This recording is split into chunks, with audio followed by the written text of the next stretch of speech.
do what I do. Our moral argument that slavery is wrong and white people are wrong when we got black people who own slaves.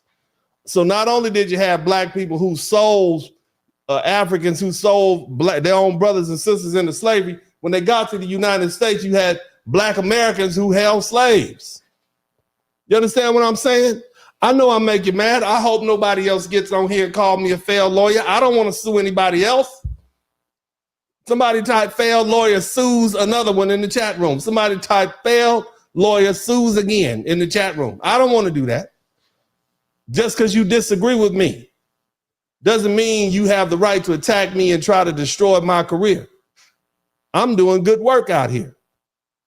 I'm following the tradition of my foundational black American brothers, like the Honorable Thurgood Marshall.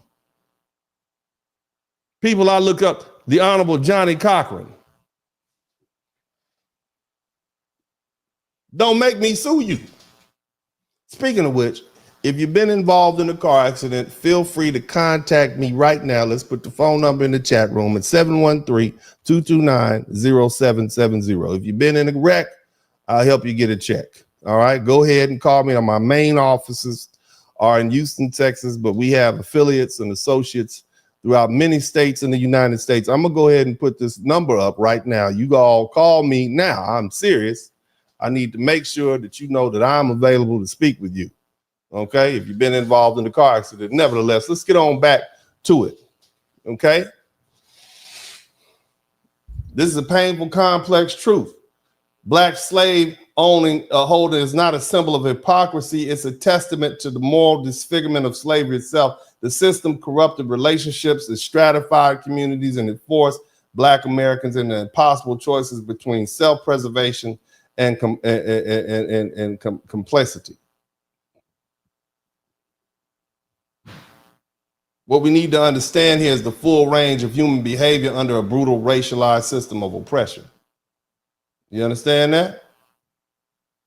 And it reminds us the most important thing, that not all Black people were slaves in this country, and that's what we get to. You see what I'm saying? So when you have cats like this little fella. So ever since Trump passed what he passed, right? The whole 6 to get to the point. Like, does this mean we have been arguing with dumb people called FDA? Because the whole dumb people, see, he does not understand the complexities. Most people don't understand the complexities. You understand? And here's another avenue that I want to deal with. You see, let's deal with this. How did we go from having roughly 400,000 people to darn near 4.4 million people in 50 years? So that requires, and we're going to get to the 14th Amendment, but we got to lay this down because they think we dumb. And I don't want them to think that my people are dumb. You understand me? You will not get away with thinking that my people are dumb. I'm not having it. So you're going to learn something today. So we're going to go way back. We went all the way back to 1313. Okay, and now we're going to move forward to 1808. So from when Mansa Musa got here, that was 500 years before about 1808. 1808. That was the year that the transatlantic slave trade was deemed to be unlawful. The U.S. Congress formally banned the international slave trade. It became effective on January 1st, 1808, under an act prohibiting the importation of slaves of 1807, pursuant to Article 1, Section 9 of the Constitution. Now, while importing enslaved Africans became a federal crime, slavery itself remained legal, and the internal demand for enslaved labor continued to surge, particularly in expanding cotton and sugar economies in the Deep South. Here's the key point. This created a domestic slave economy. Okay, you couldn't get it from elsewhere, so where'd you get it? You got it from here. And so what ended up happening? What came about was the forced reproduction of Black bodies. Auction markets flourished all the way up through the Civil War. How did they do that? Where did they get these people from? From 1808 to 1860, the enslaved black population in the United States grew from about 1.1 million. And this is just the enslaved population. We're not talking about the free blacks. We're just talking about the enslaved population, which was about 1.1 million, grew to 3,950,000 according to the U.S. Census records. This is near a fourfold increase, and it cannot be explained by natural growth alone, especially considering the harsh conditions that slave black people were under, the poor nutrition, the high infant mortality. How did you reproduce like that? See, what many people find distasteful is the fact that there was a deliberate and organized system of slave breeding, both informal and institutionalized, which developed particularly in the upper South states, Virginia, Maryland, not Mississippi, North Carolina, not Louisiana, Kentucky, not Alabama. So this is where the slave breeding happened.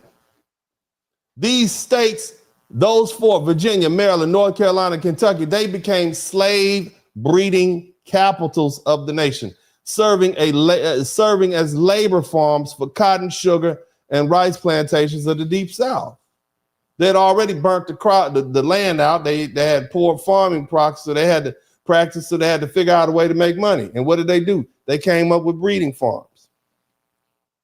So unlike standard plantations that focused on agriculture, these breeding farms are slave nurseries, a term that you find in the 19th century correspondence, had the primary function to produce more black bodies.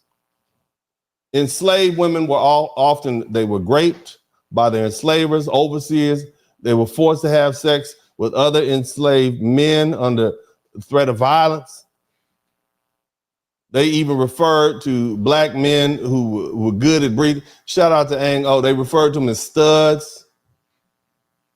They were valued for their perceived physical strength and reproductive capacity, strong body, weak mind. So enslaved black women of childbearing age were often priced at a higher auction, especially if they had a history of giving birth to children who survived infancy.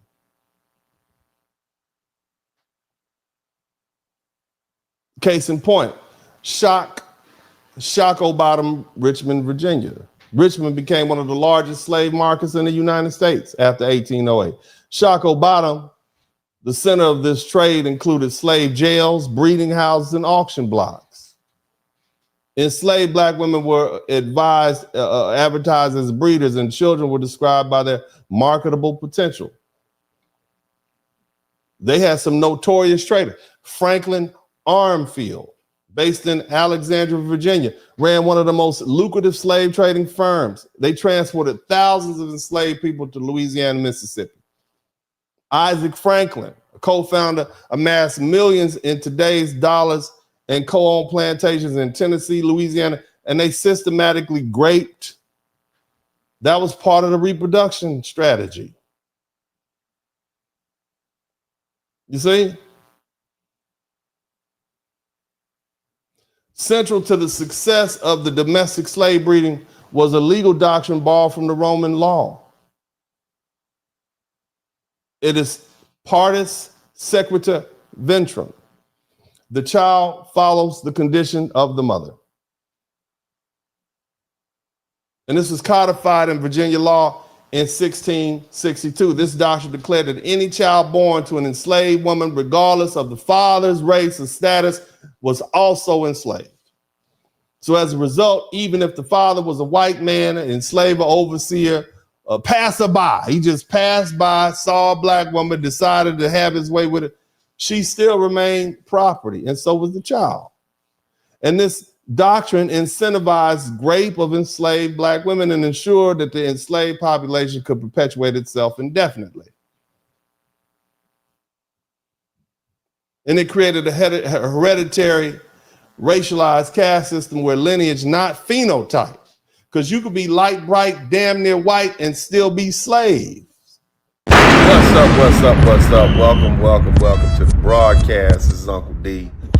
People wash their ass in the tub, Kamala Harris. You would tune in to Uncle D. This black man talk, pull up homie, take a seat. Don't be a shadow watcher every day. You learn something, then you earn something. Let them know and drop some money in the plate. It's getting cold, ladies, talking ratchet. There's a king here, grab your coat, zip your jacket. Keep quiet for a second, close your jaw. Attorney Spurling, this ain't pearly, know the law. Talking Constitution, pushing pins when he shooting, give him that. Masculinity, just for the record, sprinkle that. You can keep your cat, gotta cut it. Only cat he rubbing, gotta love it. I call it Molly Buddy. Gotta vote your interest, voting earns. Presidential, this is for the money that I earn. When you gon' learn, my people, that evil mixed with evil. No matter what you're doing, baby, this ain't equal. Sometimes when you're special, you get hated. The test is for the best, you're damn right, my people made it. Uncle D, Blizzard King, you been served, gotta know this. Now black men out here know we winning, gotta hold it now. Uncle D, you been served, get your notice now. Black men out here know we winning, gotta hold it now.